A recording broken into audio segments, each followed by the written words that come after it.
Hello, Erica. Hello. I'm so excited to have you on here because Pinterest is one of my favorite platforms because it's so low pressure and I can be a hoarder without guilt.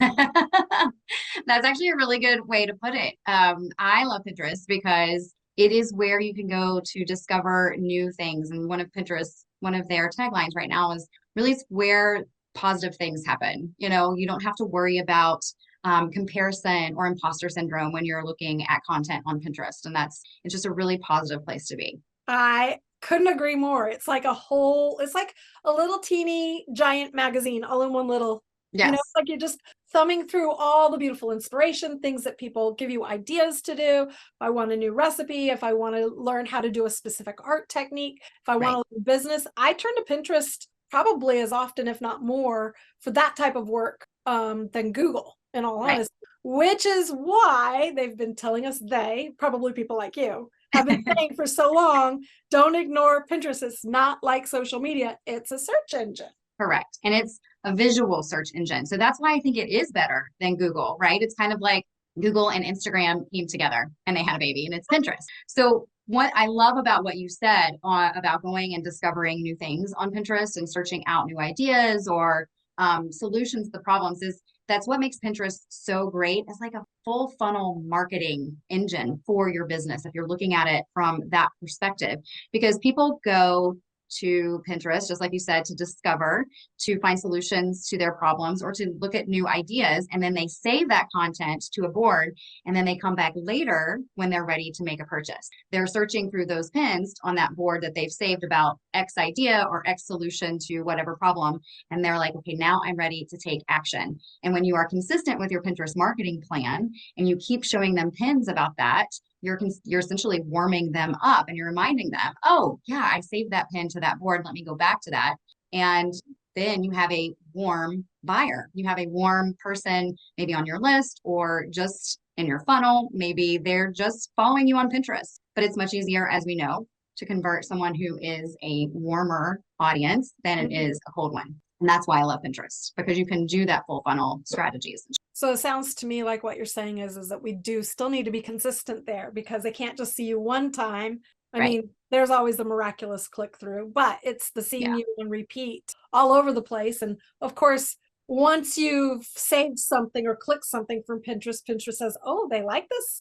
Let's show Right. them more. So you have to have Exactly. more to be able to show them. Exactly. And I say consistency is key on Pinterest, but that doesn't mean pinning 30 pins a day or going on and engaging with new content or creating, I don't know. I've talked to people who create 30 pins for every single blog post. It doesn't have to be that. If you have time for that, great. But whatever you have the ability to incorporate into your schedule already, just as long as you're consistent with that, that might be pinning one time a day, two times a day, once a week, twice a week, whatever it is, stay consistent with that and you will continue to see growth. And your followers or people who maybe have clicked on your pins before will continue to see your content moving forward.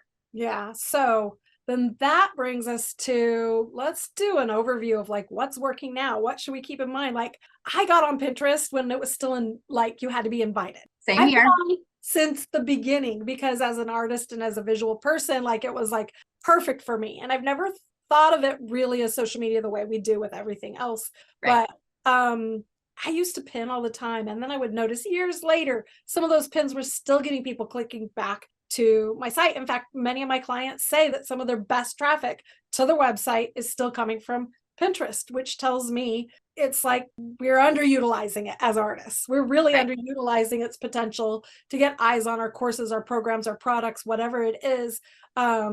But I'm kind of lost because it's changed so much. Like you Yeah. said, we were just chatting before this started. Like there was different types of pins, and I didn't Yeah. understand. Like that's when it lost me, and I actually stopped using it as much. And so they must Yeah. have heard that and Yeah. said, "Well, let's just change it and make it more simple." So, Right.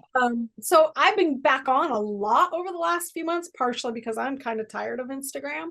Yeah. So I'm thinking the rates of people perusing Pinterest might be up a little. Yeah. And I think so too. And I think it goes back to that Pinterest being just a positive platform. And Pinterest has made a lot of changes this year. They're not unlike Instagram or Facebook when it comes to that. And I think for a while, this is a personal opinion, but they struggled a little bit maybe with their identity. Like they were a search and discovery platform, but they saw, you see what's working on Instagram with video content, with carousels on Instagram. So they're like, well, let's create a carousel pin. Let's create video pins. And so at that point, you had 5 different pin types. You had a standard image, which is what we know and love, the original Pinterest, right? Then you had video and carousel. Then you had a shop pins where you could tag products. And then they introduced the idea pin, which we were talking about a little bit before we started recording. Even know what that was. Yes. Oh my gosh. It was a story pin, and I was kind of hanging on the Instagram stories. Then they changed it to idea pin, and they wanted them to inspire. And I honestly thought they were going to stay around for a long time because they invested so much money in the idea pin. But just last month, they surprised us, and a pin is a pin is a pin on Pinterest now. So you have a standard pin, which is just an image, but then you also have a video pin if you're looking to differentiate them. But categorically in the algorithm, it's just a pin. So they're not necessarily favoring idea pins anymore in the algorithm, or the carousel pins used to be able to differentiate your pin types a little bit and get a boost with your analytics. But that's all, it's all even playing field now. We're all on the same level.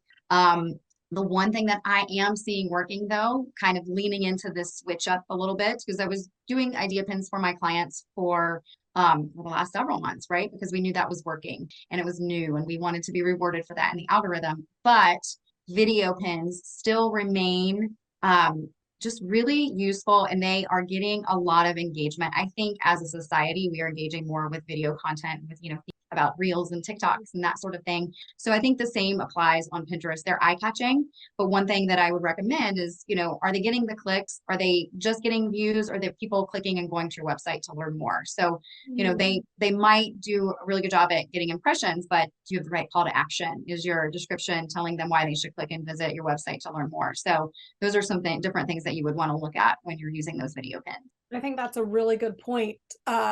Watch time versus actual engagement time. Exactly. And that's what we really need to think about with honestly, everything that we do as business owners. Is it actually engaging? It doesn't matter how many eyeballs you got on it, usually, if people aren't actually taking the next step. However, there is that point you made earlier, which is awareness of who you are. So that helps, but we do want the click through. The whole goal in my mind with Pinterest is, will someone take action and get over to my website? Even if once they're at my website, maybe they're not ready to buy anything yet, but it's still, how many times do I get people onto my website? Exactly. And that's the ultimate goal. And I think that's been why Pinterest is so different than all the other platforms, is it is designed to send traffic to your website, so it is there, it is a visual search engine, and you have the ability to add those links. And the next step, people who are on Pinterest and have been on Pinterest for a long time, like you and I have, know when you find something, you find an image that resonates with what you're looking for in your search, you click on it, and the next step is to click and go to that website and learn more, where the user is trained to do that, which makes Pinterest so unique, because, a user is not trained to do that on Instagram.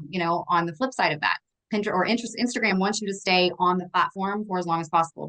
They don't want you to necessarily leave. That's why, I think for a long time, they didn't give you the option to have links in your stories for so long. That's changed a little bit now, because I think people were like, we need that ability. We need the ability to do that. But they want you to stay on the app as long as possible. Well, like I said, the hoarding mentality for me, and I've even said it to my husband, I'm like, I'm just organizing my Pinterest boards. Like, what? That was a while ago, but it's like, oh my goodness, I can collect as many things as I want. Yeah.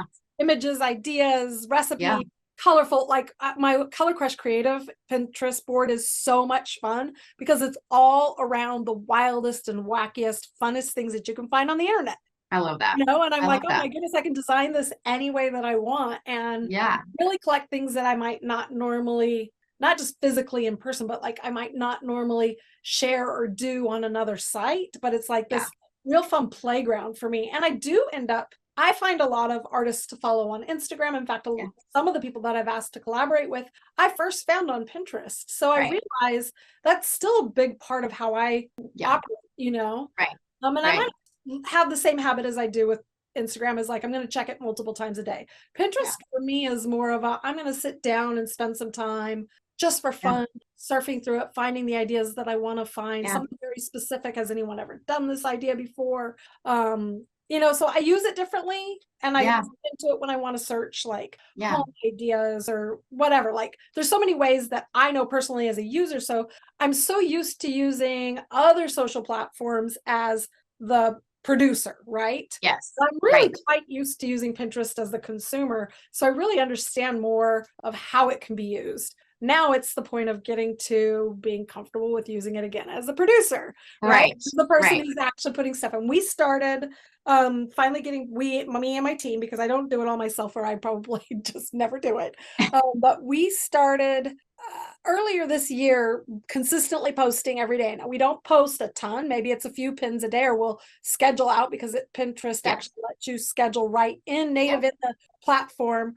But we're still just based off of bare bones knowledge, a Yeah. good image, proper link backs, keywords. SEO keywords is still the most important. And honestly, Absolutely. what I've been teaching for everything we do, whether it's your website or even Instagram, because Instagram is searchable by keywords now as well. Yeah. So it's keywords that are important. But what else? Like, okay, so I could be putting the videos that I made for Instagram over there, Yes. Yeah. right? Absolutely. I mean, I think that is one of the biggest tips that I'm sharing right now with a lot of people who are like, I really, really want to be on Pinterest, but I just can't fathom adding another platform in right now. And if you're already creating on Instagram, if you're creating a lot of videos, even if you're creating some images, just static images, or maybe you're on TikTok, I see a lot of those as well too. Those can absolutely be repurposed on Pinterest. And because I also, I like to say that what's the saying? The cobbler's children have no shoes, or something like that. Like, I don't have time for my own Pinterest to manage my own Pinterest account. So I am really right now, all I'm doing is repurposing some of the TikToks or reels that I'm creating, if I'm creating over on Instagram or the other platforms. I've also started on YouTube this year. And with that, I've gotten into more of a process and a system of creating YouTube video, creating some static image pins that go along with that video, and then posting them on Pinterest too. So that's worked into my process as well.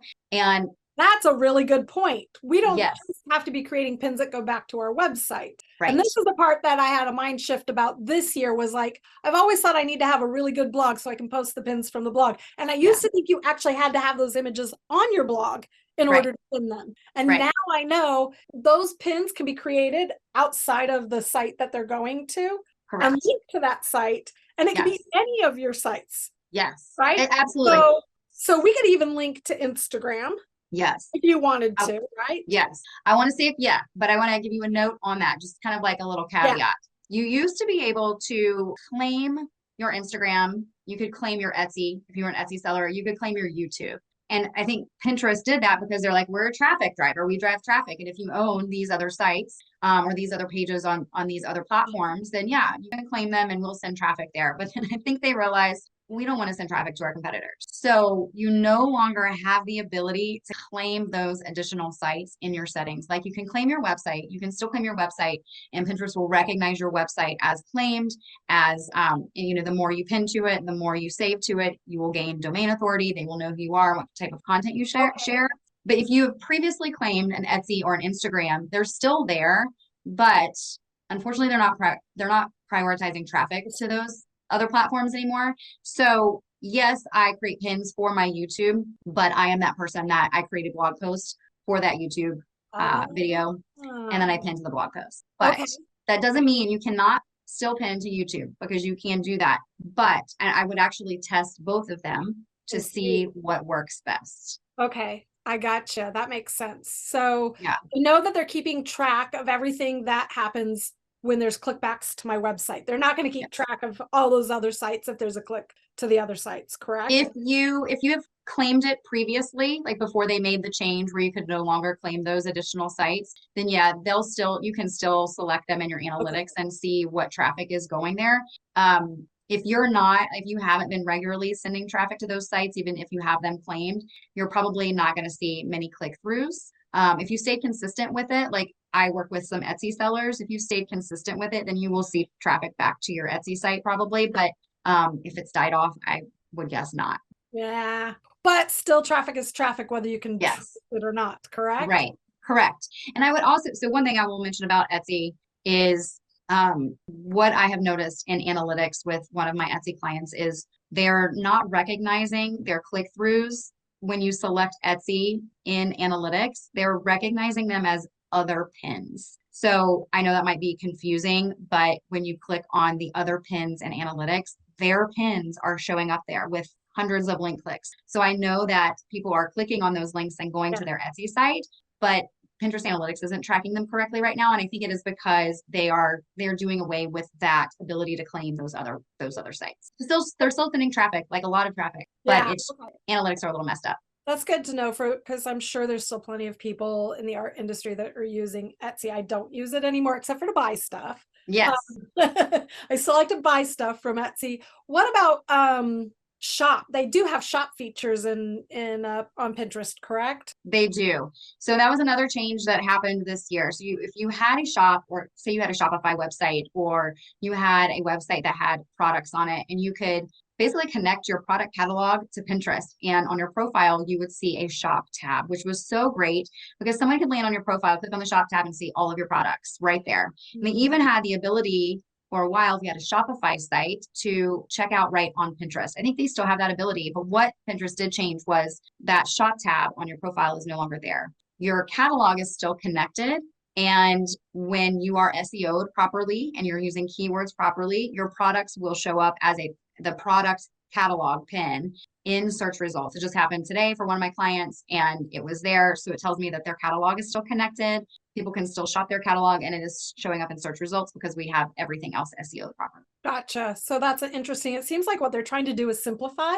Yes, I think they are. I 100% think they're trying to simplify a little bit, which I think as a Pinterest strategist, I appreciate. And I think even too, as a consumer, or if you are someone who wants to DIY your Pinterest strategy as you get going, it makes it a little more user-friendly, a little easier to understand. So then let's go to the basics of pinning at this moment, since everything's simplified and we don't have to select which category our pin goes in. A pin is a pin is a pin, whether we're doing a carousel or a video or whatnot. Some may get more traction than others. What about the idea that it needs to be a certain ratio? Is that still essential? Because I have honestly seen some of my square pins do just as well. Yeah. So when you upload a pin to Pinterest natively on the scheduler or just on the platform in general, it will tell you that the preferred image ratio, it will give you the dimensions, and it is vertical. But that just exactly what you said, it does not mean that it has to be vertical. That's their recommended type. But I have seen square images or sometimes horizontal images, not as much, but I've seen square images or not even the perfect vertical ratio do just as well as whatever their preferred ratio and pixel size is. I think if the image is engaging and the image is talking to your audience and speaks to your audience, they're going to click on it regardless of what the size is, So that's what I'm finding. 100%. Yeah, for sure. I think horizontal doesn't seem to do as well as vertical just because you can't see the picture as much, but and that goes with Instagram or any of the others. It still seems square or vertical tends to be the best option. But what about using words on your picture? Because a lot of mine without words, they get I'm trying to think of the ones that get the most clickbacks, and it's kind of split. Well, we have a couple of videos that are doing really well right now, which tells me you're right. The videos can be really the best. Yeah. I think it depends on your goal for that pin, right? So is it just visual and you are hoping somebody clicks on it because it's a pretty image? Like, so for example, I work with a photographer and he is a commercial photographer, but he doesn't have a blog. We just pin his commercial images or his, so he does product images. He does a lot of food images for restaurants advertising. And we link those back to that image page. He has the image on his website, or he has a category on his website, and we're linking it back to there. We don't use any text on his images, but what we do so that we are targeting the right audience that wants to see his pin is we are using the pin title and we're using the pin description. We're using SEO in those areas and the right keywords to target the people that we want to see his images. And those people are going to click through and go to his website because they want to learn about commercial photography or they want to hire a commercial photographer. However, there's the flip side of that. If you are teaching something in a blog post, if you are selling something, whether it be a product or a digital product, then you can absolutely use text on your image to tell the audience what that image is about, what the product is about.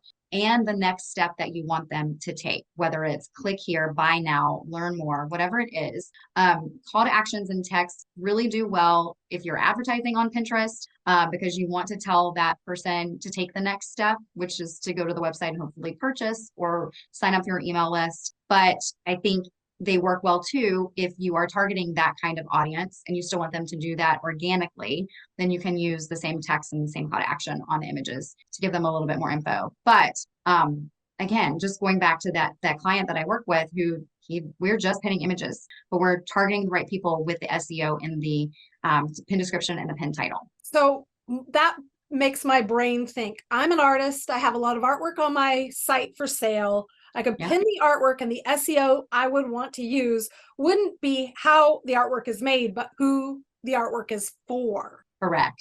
Who, right? If you want to sell it to then, interior designers or high-end luxury art for sale, like you'd want to use those kinds of keywords. But if I'm an art course maker or coach, then the images that I'm using, the keywords I'd want to use would be how to make media artwork or something. So we really want to be very specific in thinking about who our customer is in the keywords that we use. So it's not just describing the image, it's talking about actually who you want to target, right? Who's your market? Who's your niche, your ideal customer? The way you want to use the terminology, but being really thoughtful. Our SEO really needs to be about who we're attracting, right? Right. So what I teach when it comes to keywords and SEO is to start with the topics, like your main topics for your business, your products, or your services. What are those main topics? Like if you are an e-commerce seller and you sell gift boxes, so your categories, your topics will be gift boxes,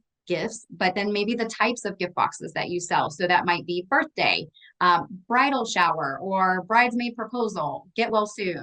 Those would be your topics. So it would be get well soon gifts. And then you do your keyword research based on that particular topic, right? Does that make sense? Right, for sure. Yeah. And then that helps you narrow your keyword research by searching for that particular topic on Pinterest, and then understanding, okay, what are people searching related to this topic, and what are the keywords that I need to use in order for my audience to find my pin. Gotcha. That's so helpful too, because we really have to be thoughtful about that. How I was doing it before was totally different. It was just so random, spaghetti against the wall, and definitely being a lot more thoughtful about that and using a lot more clear keywords so that it gets when someone's doing a Google search, this can also show up, and that's one of the things that's important. Maybe those are the same keywords you should be putting on your website. Hint, hint, hint. Hint, hint, hint. You're exactly right.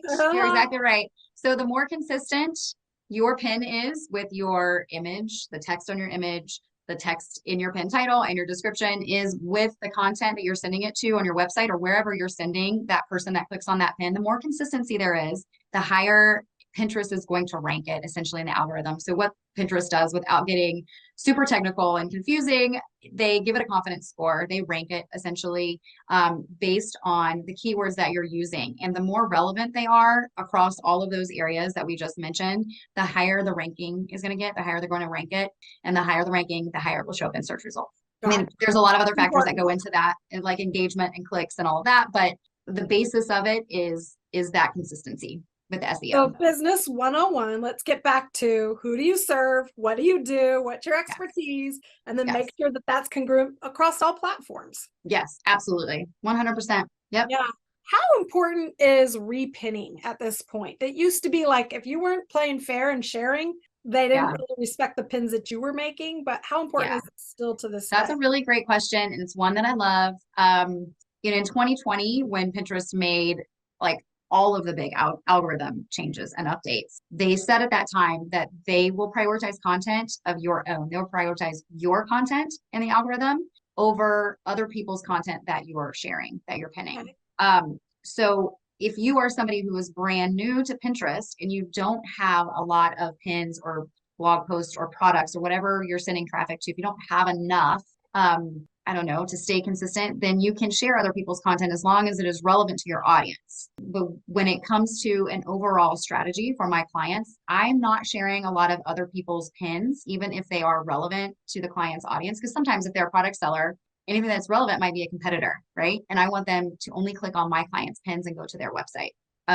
But if it might be adjacent to their niche or their industry, then it's something that we can look at sharing. But, a lot of times, and depending on the client, if they have a lot of content or a lot of products, we don't have to share other people's pins. If we're trying to fill a schedule and stay consistent, I would recommend maybe one a day, a couple of weeks, if you're trying to stay consistent and just pin regularly.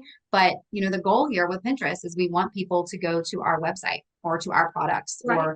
or our, wherever we're sending that traffic to. So the goal should be to really prioritize our own content versus pinning other people's. So a pin being from outside of Pinterest and bringing it in and putting it into the system versus repinning, like I'm searching for and I want to fill up my board full of Right. rainbow colors. That goes with Color Crush Creative. We want some.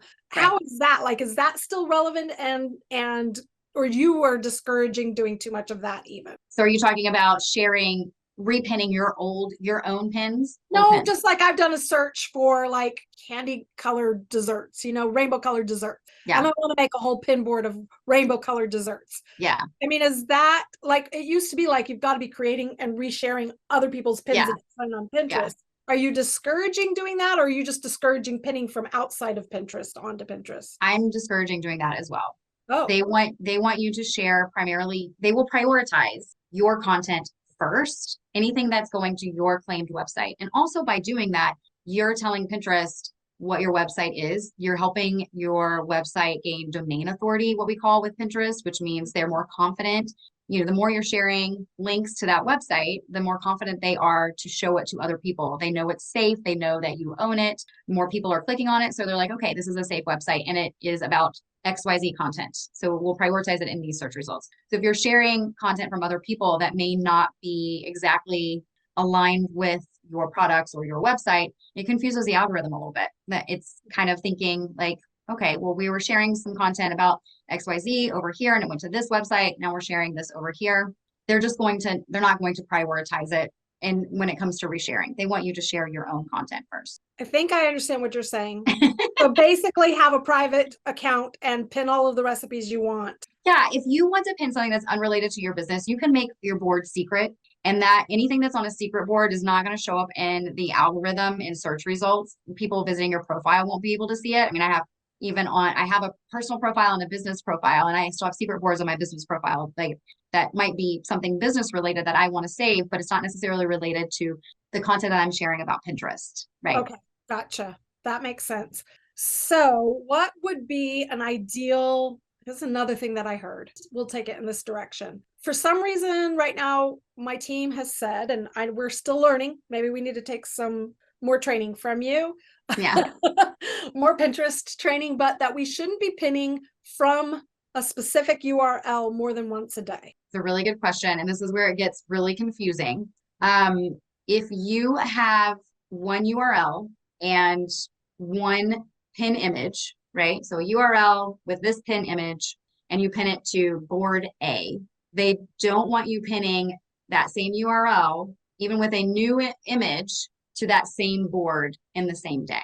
They do want you. URL would be okay if we pin it to a separate board. They do want you to wait at least 2 days to pin that pin to even a new board. Okay. If it's the same image. So a URL, could that mean like just anything on my website, or is it the URL for like this blog post? But I could maybe pin for this other blog post. Yes. It's the exact URL. The exact URL. Okay, that's very helpful. So then maybe I could still put out 30 pins in one day because I already have like a million blog posts that I can go back and even post from older content, correct? Right. Correct. Yeah. But as long as it's still relevant to my business. Yeah, exactly. I would say max pinning per day right now is like 15 to 20. Okay. So let's keep it at 15 to 20. Most of my accounts do really well with 10 to 15 per day. Okay. And that is sharing new images, some older images from a previous, that have been shared a year ago or more. And then also not sharing that same image. I usually wait about a week before I share that same image to a different board. Great. That's good. Give it a little time. So we need we probably need a good 100 images in rotation at any given time. Yeah. I mean, and Canva is a dream. Canva can help you make that like lickety split. I can take something I created for Instagram and then I can just click, Yep. Even my YouTube covers, I can click it over and say, make it into a pin size. Yeah. And then move the pieces around. And next thing I know, it's like all the work I did for one thing, I can repurpose for Pinterest. Yeah, it makes it so much easier. And I teach, um, my process that I teach is really how to do like 5 pins in 5 minutes. You create a set of pin templates before you even get started, that templates that already have your branding. Yeah. Maybe it's an image here or an image here and another one, and they have your text and your fonts and all of that. It's a matter of going in and dropping images and updating the text and the title. And you can do that so quickly once you have those templates created. So you can knock out 10 in 10 minutes. You can do 30 in 30 minutes. Like you just keep going. As long as you know what you are designing for, what content, you can knock those out so quick. So for example, we have one of our strategies right now, and I'll just give this away, is, I have probably at least 12 active art courses at any given time. So we've created blog posts about that. We have it on their sales page about that art course. And then we're working on some other, like behind the scenes, maybe we'll have more than one blog post. And so we have a template, we've designed templates, and a lot of them, I think I purchased designs off of like, what's the one site that you can buy? Creative Market. Yeah. And then of course, Pinterest Canva has a lot of templates too. Yeah. So Canva, what we've done is we created a set of in brand with the logo, have like 10 or 20 different like templates that we use. Yeah. And then we do exactly what you said. We switch out the images, we switch out the text. So if this week our goal is to just create everything we need, like, because you can't create all, like creating 100 in one day might be exhausting. Maybe you can outsource it. Maybe you can go but what we'll do is we'll just pick one thing a week and focus on. So like this week, we're just focusing on my art course, Seascape Escape. And then we have a list of all the different URLs we can send the link to, and then all the different, and then we'll just match up and do only so many a day on that subject. Yeah. I love that. So we do have a strategy. We're just kind of like guessing in our strategy. The SEO, we're still working on the amount to do, how much to share, but I am seeing pretty rapid growth now. I mean, I do remember when they changed the algorithm in 2020, and I was bummed because I went from hundreds of thousands of views down to like none. And I'm like, what happened? But maybe it's a more realistic algorithm than what I don't know. Maybe that's good. Maybe it's more quality views. And I still have pins from ages ago that are getting some traction, which is kind of cool. Well, and I have some with a lot of dead links, and I don't know if there's a way to fix that. Once it's out, huh? It's out. You can, if you figure out what the link is, you can create a redirect if you want it to go somewhere else on your website. I had to do that with a couple because I changed some URLs, but just create a redirect on your hosting site, and then it can go back to that. Because the crazy thing, and I bet what you're seeing too, is you have those old pins on your page that have always been there and they've done well. But once you start pinning regularly again, those start to do better also. So it's just like once people start clicking on your stuff, it's like, oh, I'm going to see more of everything that she had. And it's the really interesting thing about when you're running ads on Pinterest as well, which is, we haven't even chatted about either. I know, it's okay. We'll get to that. Yeah. When you're running ads on Pinterest, the nature of the Pinterest platform is that people are seeing your pins, they're clicking on them, they're engaging, right? And the algorithm knows that the more that someone is clicking on your pin and engaging with it, then the more they're going to show it in other searches because they think you're telling the algorithm it's a relevant pin for that search. So when you're running ads, you're paying for those clicks and those engagements. But what's happening is people are seeing your ad and they're engaging with it and they're telling Pinterest, I like this, I want to see more of it. So then they start showing more of your organic content as well. So always, almost every client that I've worked with who runs ads will see an uptick in their organic content as soon as they start running ads, even if they're not pinning regularly, but their organic pins will start to show up in search results. And then they see this residual effect, traffic effect on their organic content just from running some traffic ads or conversion ads, whatever they may be. And when the opposite happens as well, they stop running ads, then that process stops. The engaging, the seeing, the clicking, the engaging stops. So their organic numbers take a little bit of a hit, even if they were, pinning organically regularly.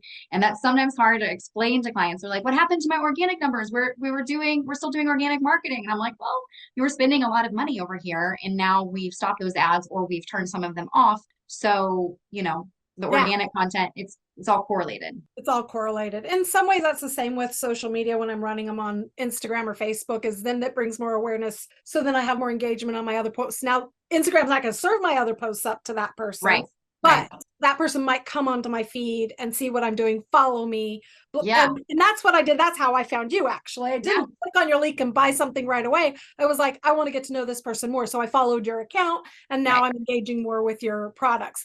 But that being said, thank you for running ads on more than just one platform, because I don't see you on Pinterest. But how are Pinterest ads performing at this moment, especially since you obviously run them for Meta ads as well? Yeah. How are they comparing? And they are so different. Like that, if there's anything that I can get across to your audience about Pinterest ads and Meta ads, is that they are completely different. What works on Facebook and Instagram does not necessarily work on Pinterest. You have to think of the basis of the platform, which is what we started talking about at the beginning of this conversation. It's a search and discovery network. So it is not necessarily a click and buy now. People are not going to click and buy now. Well, they do, but because of it being a search and discovery, they are going to search and discover first. So that's where I love Pinterest as an ads platform, because you have this full funnel opportunity to meet them where they are in the buying process or in their decision-making process. So you start with the awareness or the traffic. You're building awareness, you're driving traffic, you're kind of meeting them like in the problem aware phase of their whole process, right? They're searching for a solution and they come across your ad, they click on it, they may not buy it, but they're learning more. Well, then you kind of come across as you do a conversion campaign and you retarget them with the product, or maybe they're ready to buy, maybe they're not ready to buy. But then my favorite category of ad campaign on Pinterest is that catalog campaign. So we talked a little bit earlier about the ability to connect your catalog, your product catalog to Pinterest. And when you run a catalog campaign, this campaign type I don't know what it is. It just converts like crazy. It's like your safety net. It's what I call it for my clients. It is your safety net ad campaign. So we're meeting the people in a traffic campaign in the awareness stage of their buying process. Then we're retargeting them to remind them, hey, we're still here. You still have this problem. Remember this product that you engaged with, or you saved, or you clicked, or you went to our website. And then the catalog campaign, it's like, we are really still here. Remember this product? It's time to buy. And most of my clients, and this is not an exaggeration, I've never spent more than $20 a day on a catalog campaign. And we see consistent like 5x plus return on just a very low cost campaign. And it's because we have done that work with a full funnel strategy of warming them up. So by the time they see that catalog campaign, they know who we are. They're ready to buy. They're ready to make a purchase. That makes so much sense. I mean, I get a lot of ads, for like household ads, like things that I actually don't see in a lot of other sites. Sometimes I feel like there's still so much space and it's underutilized for people like me with smaller business. Right. I agree. I think there are a lot of content creators and digital product creators too that aren't necessarily taking advantage of Pinterest ads right now. And I think that it's definitely, it depends. Like I can go on Pinterest and search for what I sell, and I can find some maybe adjacent competitors, not necessarily direct competitors. So for me, I think that's an opportunity. Like it's like that's why I was advertising on Pinterest and Meta. I want to see like what is going to convert better. Where's my audience at? Well, my audience is most definitely on Pinterest, but they both worked, but in different ways, right? Does that make sense? Well, my guess is on Meta Instagram, you're getting the people who are tired of Instagram and want a new avenue. Whereas people on Pinterest are like, I'm already here and I think it makes sense. So forward. I can see how they're like a different message. And that's just what we have to learn no matter where we're at to make sure that we're keeping the customer who's on that platform in mind, for sure. Right. And I think Facebook, I think when you're scrolling through, I think honestly, there are more people who will click and buy. So if you're just running a straight conversion campaign to a low ticket offer or a low cost product, you will find more people that just click and buy from a cold audience, pure cold audience. Right. On Pinterest, that's just not the audience. They're there to learn first and discover, and then they will make a product purchase after they have discovered and done their research. That's the type of buyer that's on Pinterest. They have to be warmed up. That's why that catalog campaign converts so well because we're retargeting the warm audience. The Gotcha. warm audience, as opposed to a cold audience, just converts better on Pinterest. That's really good to know. Yeah. And I'm thinking I might need to hire you to help me with some Pinterest ads. There we go. I'm here. I'm here. Yeah. How can other people connect with you or hire you, or what kind of services can you offer them at this point? Yeah. Some of us artists who are just really ready to blow up our business and do something better than what we've been. Absolutely. So you can find me. My website is summitvirtualsolutions.com. I'm also on Instagram at Summit Virtual Solutions. I hang out a lot there. And my services right now that I offer, kind of a variety, but I started with the basic in the very beginning when I started my business, and that was Pinterest organic management. And then I grew to add ads management or promoted pins management services. And then I have a package that does both. Remember, we were talking about how your ads benefit your organic. And that is really kind of like the full circle when it comes to, a full-fledged Pinterest marketing plan. But I also offer just what we were talking about with DIYing your ads. If you want, I offer an ads consulting call as well. If it's something that you're interested in setting up or you're interested in exploring a little bit, we can do a 1-hour call and kind of go through anything and everything in your Pinterest ads account, getting it set up, kind of helping you launch the ads or getting to that point. Really, whatever you want to cover, the hour is yours. That's really a great offer. And I know that a lot of people will be like, please just take me to the end so that I know how to do this. Yes. Instead of sitting in line for a couple of years like I've done. And now I'm on the Pinterest train and I'm loving it. And I'm really glad that I'm back on and using it. So happy to hear that. So much more now. And I know that my Remarkable League is going to love hearing from you and learning. But everyone else in the broader art world, thank you, Erica, for Thank you so much. Thank you for having me. Appreciate it. I love it.